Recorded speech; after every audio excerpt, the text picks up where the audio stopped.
make it a point, the CBN makes it a point for us as banks to actually go into local government areas, you know, that would normally not have or be exposed to such activities. We focus more on impacting public schools, because we found that really children who are in private schools are most likely exposed to such services through their parents, through their friends, you know, so there is a need, but we're more focused on impacting areas or people that may not normally be exposed to such services. Resulting from that, does the CBN also support any program that seeks to educate not children this time, but adults who need to know these things that you're also teaching the children? Because we know that only about, what, 40-50 million Nigerians are banked.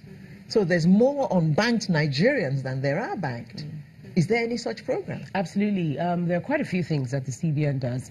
I'm not sure, usually people don't know, you know, what's happening. And I think the onus is for them to continue to make more public their activities. But there's a whole host of activities that the CBN constantly does, educating Nigerians, educating small business owners, educating women, local women.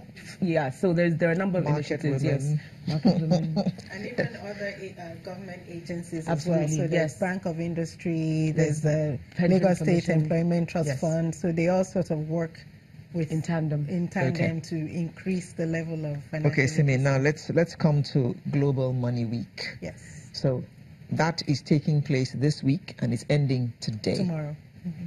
Oh, yeah. Okay. Tomorrow is the 18th, tomorrow. Yes. Okay, so what have the activities been? So across the world, there are various activities. I think, so Junior Achievement is one of the partners of the global organization that developed the whole idea of a Global Money Week, which is the Children and Youth Finance International, CYFI.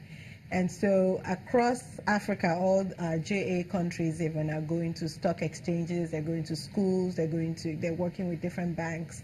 In Nigeria, we're working with different organizations. So the Financial Literacy Day is by far our biggest, largest initiative, where we're going to 900 schools in one day. But as I mentioned, we also went to the stock exchange yesterday to just teach them about investing and securities, and they got to visit the trading floor, and you know, our students rang the closing bell. So it was very exciting for them to be part, to understand what it is to actually trade stocks and bonds.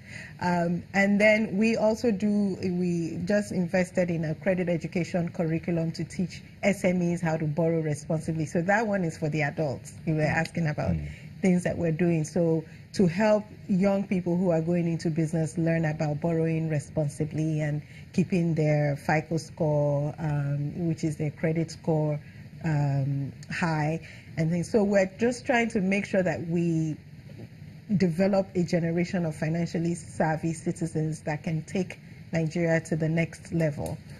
We know that one of the things that we also need to invest in is technology. So we're trying to do digital literacy as well as financial literacy so that Nigeria can be the next Wakanda. I'm sure you've both seen Black Panther.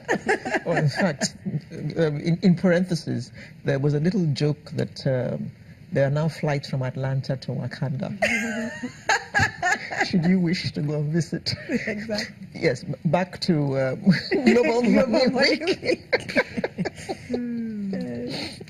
So all this is happening. So so the grand finale is tomorrow.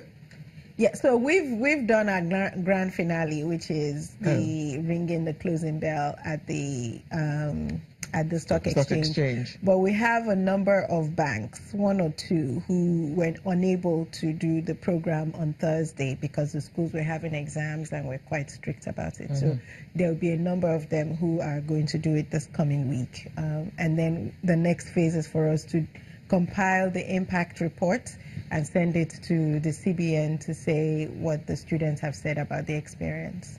Okay, you said something about credit score, and that kind of struck me because are there credits in Nigeria? Yes, there are. Who are those who are giving? I mean, I know that in other. Okay, let me tell you the story about my brother. Yeah.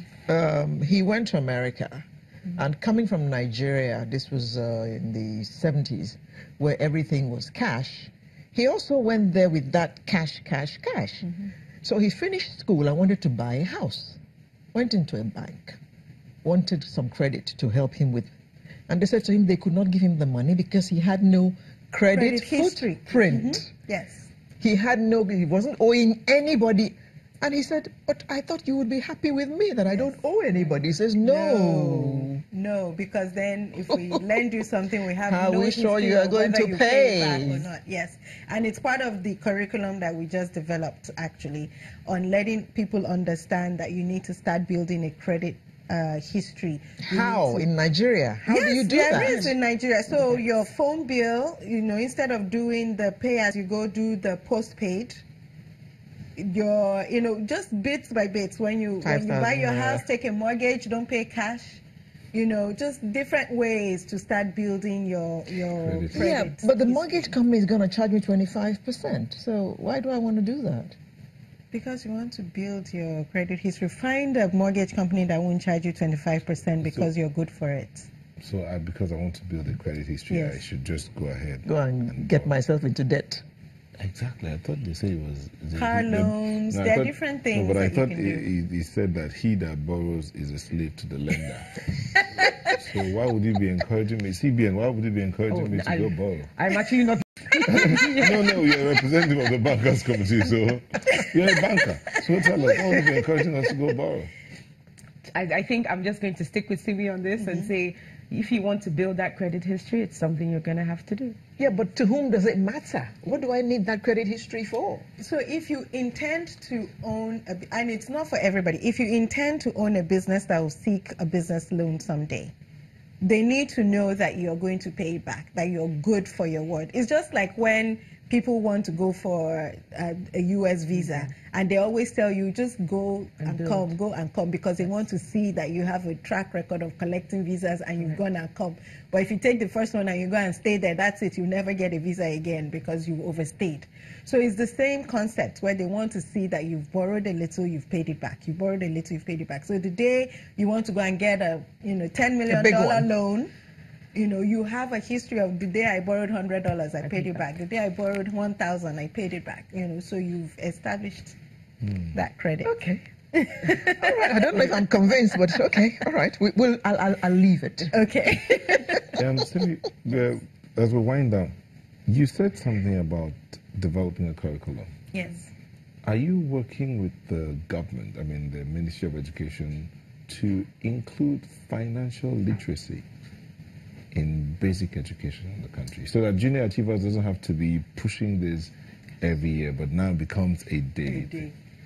The short answer is yes. I'll let Lolade answer it in a little bit. But overall, we're doing a number of things with different ministries, the federal and the state ministries, to include financial literacy, entrepreneurship in the curriculum so that more schools and more students have access to these things.